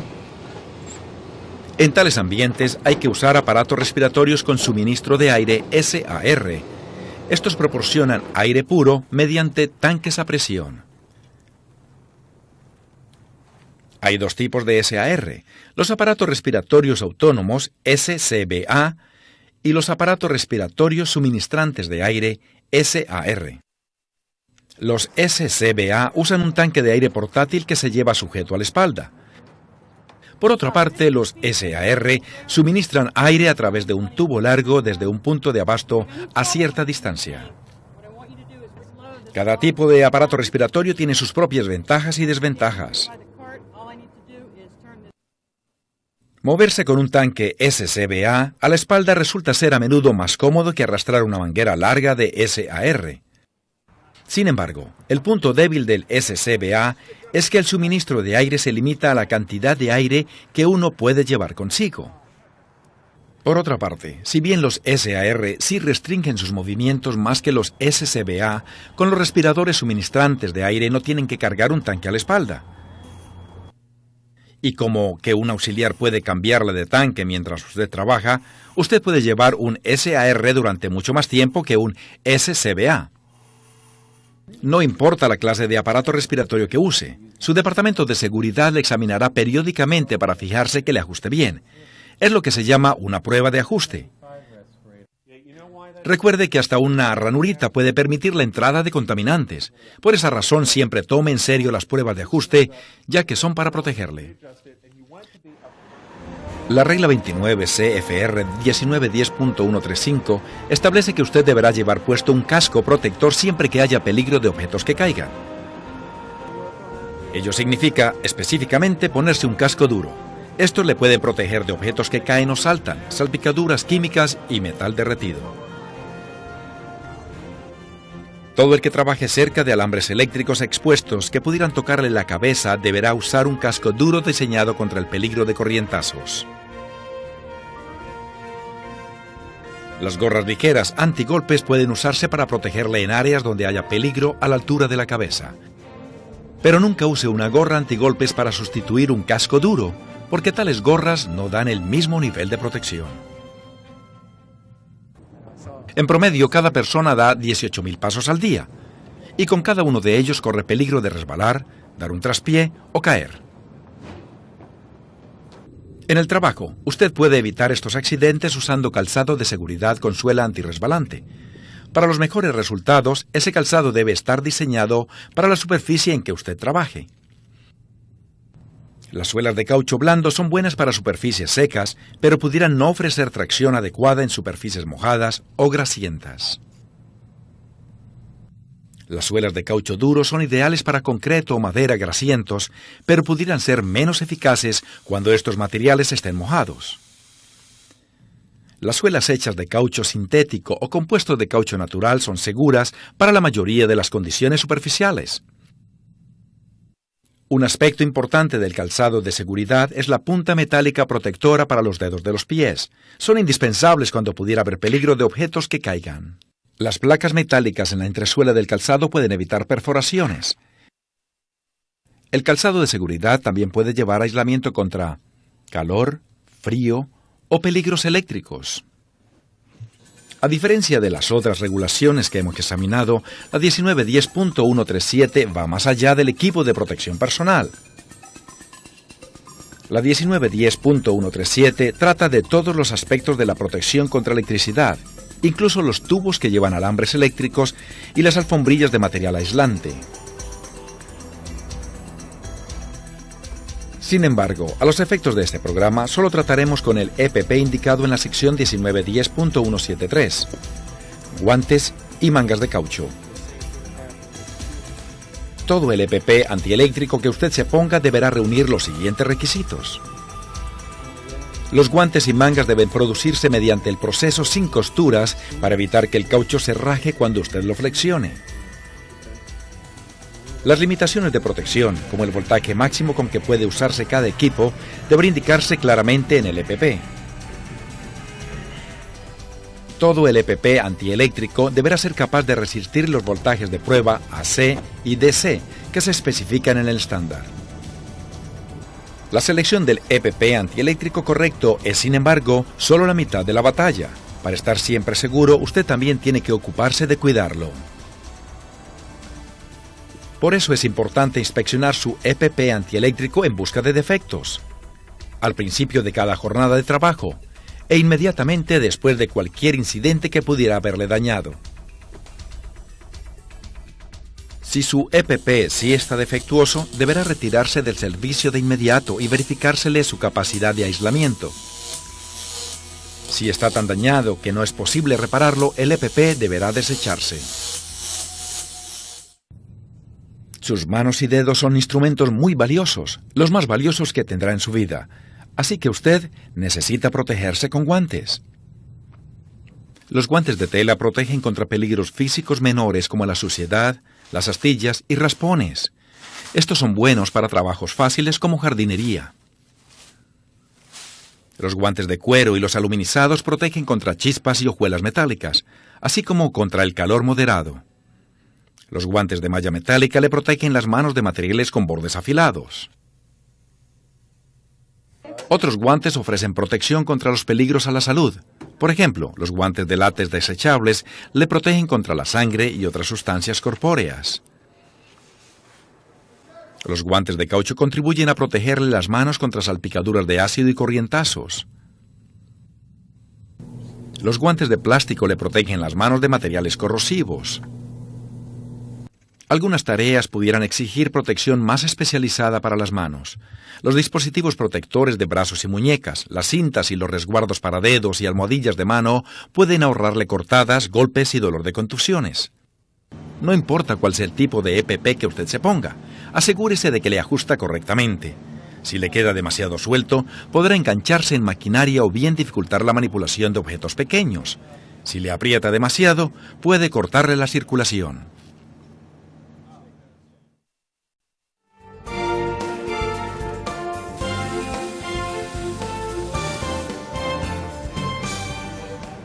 Como habrá visto, los 7 estándares de EPP forman un grupo muy diverso. Aún así, todas estas regulaciones tienen cosas más importantes en común. Hagamos un repaso. Antes de ponerse el EPP, su empleador deberá evaluar su lugar de trabajo para determinar los peligros existentes. Si su lugar de trabajo sí es peligroso, su empleador deberá proporcionarle el EPP apropiado conforme al tipo de trabajo que usted haga. Todo el equipo de protección personal deberá mantenerse en estado higiénico y buenas condiciones. Su empleador deberá adiestrarle en el uso de su equipo de protección personal y usted deberá demostrar que sabe cómo manejar su EPP antes de que se le permita usarlo en el trabajo. Después de su adiestramiento inicial en EPP, también pudiera dársele readiestramiento cada vez que su empleador lo estime necesario. Algunos trabajadores desempeñan tareas que son excepcionalmente seguras y pocas veces tienen que preocuparse de lesionarse en el trabajo. Pero cumplir con las tareas que le competen a usted exige protección, si no, ello puede significar la discapacidad y aún la muerte. Así que vaya siempre a lo seguro. Averigüe el tipo de equipo de protección personal que necesita para su trabajo. Aprenda todo lo que pueda acerca de él y úselo todos los días.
Vivimos en un mundo ruidoso. Los sonidos que nos rodean a menudo nos permiten comunicarnos con nuestro entorno, pero también pueden hacernos daño sin que siquiera nos demos cuenta. Para cerca de 10 millones de personas, la pérdida del oído a causa de ruidos fuertes es una dura realidad. El ruido también puede ocasionar estrés y fatiga, interferir con la concentración y reducir la moral. Además, muchos de estos factores también ocasionan accidentes. Por eso, la Administración de Salud y Seguridad Ocupacional, OSHA, creó una regulación para proteger a los trabajadores de intensos niveles de ruido. Se llama el Estándar de Exposición a Ruidos Ocupacionales. La regulación exige que los empleados reciban adiestramiento sobre cómo proteger su oído al trabajar en áreas donde los niveles de ruido pueden ser dañinos. Esa es la razón de ser del presente programa. Al ruido muchas veces se le califica de ser cualquier sonido indeseado, pero el ruido dañino es mucho más. La presión física creada por fuertes niveles de sonido puede tener un efecto poderoso en su cuerpo y en su mente. Si bien el sonido tiene muchas características distintas, hay tres que pueden ser peligrosas. La primera se conoce como la frecuencia. Las notas producidas por un piano cambian según se golpean las teclas. Ello se debe a que las vibraciones de las cuerdas individuales son distintas. Estas ondas se pueden medir en ciclos por segundo o en ondas Hertz. A mayor número de ciclos por segundo, mayor será la frecuencia del sonido. La frecuencia de un ruido es motivo de preocupación debido a que las frecuencias más altas son más dañinas al oído. La segunda fuente de problemas potenciales para el oído es el volumen del sonido.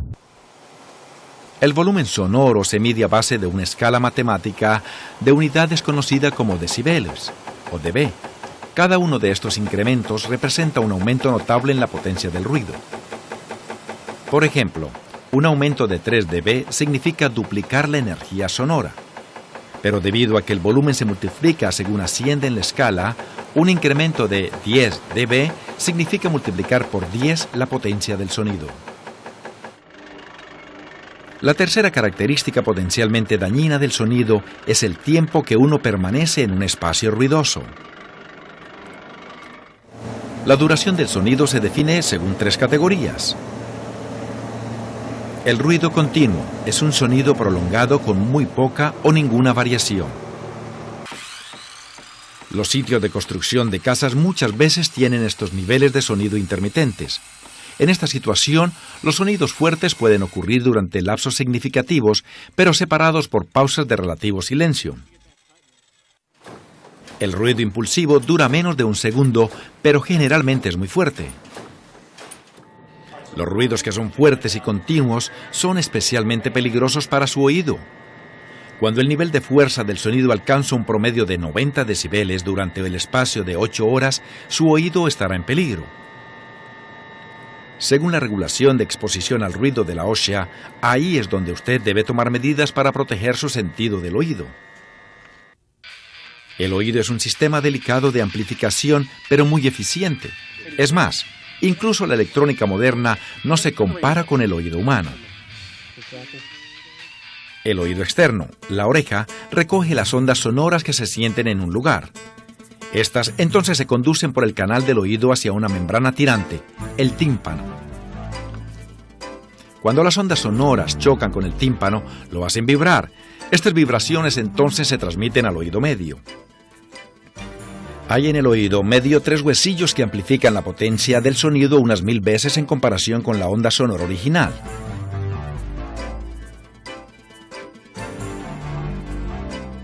Esta vibración sonora intensificada entonces se transmite al oído interno, que contiene un líquido y se llama cóclea, en cuyo interior lo sienten miles de pelillos.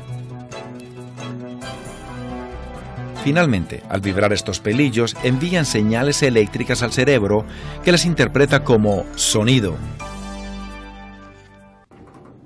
La pérdida del oído ocurre con mayor frecuencia cuando sufren daño los pelillos de la cóclea. El ruido fuerte lesiona fácilmente estos frágiles pelillos y las células nerviosas relacionadas con ellos. Una vez dañada la cóclea, no hay tratamiento médico capaz de restaurar el oído. Por ende, es de especial importancia que usted se proteja. Mayoritariamente no nos damos cuenta de cuánto sonido hay en la vida cotidiana. En el trabajo, el límite legal es un promedio de 90 decibeles a lo largo de 8 horas. La mayoría de las plantas usan sistemas de control para proteger a los trabajadores de esta clase de ruidos. A menudo, lo primero que se hace es limitar la cantidad de tiempo que pasa un empleado en un lugar ruidoso. Es posible, también, usar equipo amortiguador de sonido donde se origina el ruido. Cuando ninguna de estas medidas da resultado, el personal deberá usar protección auditiva. Hay una variedad de dispositivos para ello que abarcan prácticamente todas las situaciones. La protección auditiva tiene por objeto reducir el sonido que llega a sus oídos. Ello se expresa como la tasa de reducción de ruido, TRR. Esta cifra indica la eficiencia del dispositivo para reducir el ruido. Pero importa darse cuenta de que tales tasas pudieran no funcionar con tal precisión en su entorno de trabajo. Durante las pruebas, el fabricante del dispositivo le asigna al dispositivo una TRR a base del mejor de los casos. Como esto rara vez o nunca corresponde a las condiciones halladas en un lugar de trabajo, la OSHA recomienda que las tasas se reduzcan a la mitad a efectos de determinar cuál equipo de protección debe usarse. Para calcular la cantidad de protección necesaria, primero pregúntele a su supervisor cuál es el nivel de ruido en su área. Luego, réstele 90 decibeles a la cifra que le dan. Multiplique el número resultante por 2. Tal número será la tasa mínima de reducción de ruido que deberá tener su dispositivo de protección auditiva. Una vez que usted sepa cuánta reducción de ruido necesita, también tendrá que seleccionar el tipo de protección que sea mejor para sus condiciones de trabajo. La protección adecuada es la primera preocupación al hacer la selección. También importa hacer el ajuste adecuado a su persona. Y usted también necesita seleccionar un protector que sea práctico y que no interfiera con el desempeño de su tarea, a fin de que no esté tentado a quitárselo. Tiene que tener en mente las tres cosas: protección, ajuste personal y el aspecto práctico, según considera usted su selección de protección. Las orejeras se usan en diversas situaciones. Hay orejeras que van conectadas a gorras o cascos protectores. Las orejeras son populares porque son fáciles de usar. Están hechas para ajustarle a cualquier persona. No se pierden ni se extravían fácilmente. No irritan las infecciones u otros trastornos del oído y pueden usarse con tapones de oído si se necesita protección adicional. Sin embargo, las orejeras no pueden usarse en todas las situaciones. Entre sus desventajas figuran: son más pesadas que otros tipos de protección. En condiciones de trabajo calurosas pueden ser incómodas. Su ajuste puede verse afectada por anteojos, espejuelos, pelo facial y otros equipos de protección personal como aparatos respiratorios, lo cual puede reducir la protección de las orejeras. Y debido a que las orejeras hacen mucho bulto, también pueden dificultar el trabajo en espacios confinados. Si efectivamente decide usar orejeras, deberá seguir ciertas orientaciones básicas para asegurar que le rindan al máximo resultado. Colóquese las orejeras sobre las orejas y asegúrese de que ese ajuste sea lo más hermético posible. La banda sujeta orejas debe ser firme para que le selle bien, pero no tanto que resulte incómoda. También importa seguir todas las instrucciones del fabricante para el cuidado de sus orejas. Inspeccione las orejeras periódicamente para determinar si muestran algún tipo de desgaste. No las use si observa cualquier tipo de defecto. Lave las orejeras en sí y la banda sujetadora con un detergente suave. Y mantenga las almohadillas limpias. Reemplace las almohadillas cuando se pongan duras o quebradizas. Si las orejeras no son aptas para su situación, los tapones de oído pudieran ser una buena alternativa. Están hechos para colocarse dentro del canal de la oreja y vienen en modelos tanto reutilizables como desechables. Hay una serie de buenas razones para usar los tapones. Son pequeños y livianos. Son económicos y fáciles de reemplazar si se pierden. En condiciones de trabajo calurosas u húmedas, pueden ser más cómodos que otros tipos de protección auditiva. Y no interfieren con otros equipos de protección personal. Pero al igual que toda la protección auditiva, los tapones no son ideales para todos los casos. También tienen sus desventajas. Por ejemplo, cada persona es diferente y puede ser que a algunos les irriten el canal del oído. Los tapones se pierden fácilmente. No dan protección adecuada para fuertes niveles de sonido. Hay que lavarse las manos antes de insertarse los tapones en el canal del oído, y los tapones tienen que insertarse apropiadamente para asegurar una protección satisfactoria. Puede ser difícil tanto insertárselos como quitárselos. Si prefiere protegerse con tapones, asegúrese de seguir estos pasos para aprovechar plenamente sus ventajas. Lávese siempre las manos antes de manipular los tapones. Al usar tapones de tipo esponjoso, primero déles forma con su pulgar y dedo índice antes de insertárselos en el canal del oído. Cuando tenga listo cada tapón, usando la otra mano, tire de la oreja hacia afuera y para arriba. Entonces, inserte el tapón. Suelte la oreja y asegúrese de que el tapón esté totalmente insertado para que no se le salga. Cuidar bien de sus tapones es tan fácil como usarlos. El único cuidado que exigen los tapones desechables es tirarlos a la basura.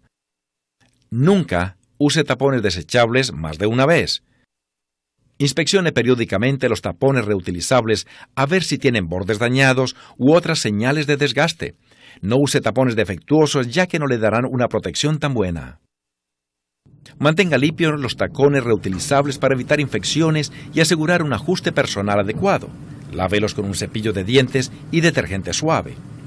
Enjuáguelos para quitarles el detergente y luego ponga los tapones a secar en una superficie limpia. Una vez totalmente secos, guárdelos en su propio contenedor plástico. Los tapones de oído funcionan bien en diversas situaciones, pero en lugares donde hay niveles de ruido intermitentes pueden ser molestos. En estas circunstancias pudieran ser más útiles las tapitas de canal, también llamadas tapitas gemelas. Consiste de 2 tapones de oído sujetados por una banda rígida, de ahí que sean fáciles de quitar cuando se reduce el nivel de sonido. Lo que debe recordarse acerca de tapitas de canal es que dan menos protección que las orejeras o los tapones individuales. Consulte a su supervisor para saber si este tipo de protección es adecuado para su área. Aun cuando haya tomado todas las precauciones, usted y su empleador deberán asegurarse de que su capacidad auditiva sea normal, así que esté listo para hacerse una prueba auditiva. Las pruebas auditivas dan una medida precisa de su capacidad auditiva. También posibilitan el iniciar tratamiento médico a tiempo en caso de que la prueba muestre una deficiencia. La primera prueba establece un punto de partida o línea de base para medir su capacidad auditiva. Recuerde que el objetivo del estándar de exposición al ruido de la OSHA es preservar su capacidad para oír la voz humana. Debido a que la voz humana se compone de muchas frecuencias sonoras, la prueba auditiva tiene el objeto de medir su capacidad de oír las frecuencias de 500, 1000, 2000, 3000, 4000 y 6000 hercios. Los resultados se trazan en un gráfico llamado audiograma. Este será el primer registro de su capacidad auditiva. Si se detecta una reducción de 10 decibeles en su capacidad auditiva a frecuencias de 2000, 3000 o 4000 hercios, se le notificará. Esta clase de cambio auditivo se llama como el cambio de umbral estándar. Significa que para que usted oiga un sonido tiene que ser 10 decibeles más alto de lo que era necesario en años anteriores. Si la prueba demuestra que usted ha experimentado esta clase de pérdida auditiva, pudiera pedírsele que tomara la prueba otra vez para asegurarse de que la primera prueba se hizo con precisión o de que el cambio no es temporal. La pérdida auditiva temporal es bastante normal. La pérdida auditiva también puede ser el resultado de una infección del oído o tener algún otro motivo. Para descartar estas posibilidades, pudiera remitírsele a otro médico para someterse a un chequeo. La prueba definitiva de todo programa de conservación auditiva radica en sus resultados. Recuerde estos puntos claves para conservar al máximo su capacidad auditiva. El ruido puede dañar el oído cuando alcanza un promedio de 90 decibeles o más durante un periodo de 8 horas. Esté especialmente atento a sonido de alta frecuencia, sonidos fuertes, la duración o tiempo que usted se expone a sonidos dañinos. Si uno se la pone bien, la protección auditiva impide que el ruido llegue a sus oídos. Al seleccionar equipo protector, considere estos factores: la tasa de reducción de ruido, la comodidad y ajuste personal y sus cualidades prácticas para su entorno de trabajo. Las pruebas auditivas son un instrumento valioso en su lucha por mantener su capacidad auditiva, así que asegúrese de hacérselas periódicamente. Su vida no sería igual sin su capacidad auditiva. El oído nos permite comunicarnos con los demás. Nos advierte de situaciones peligrosas y posibilita el disfrute de placeres sencillos como el de la música. El oído es irreemplazable. Haga todo lo que pueda por conservar este precioso don, antes de que sea muy tarde.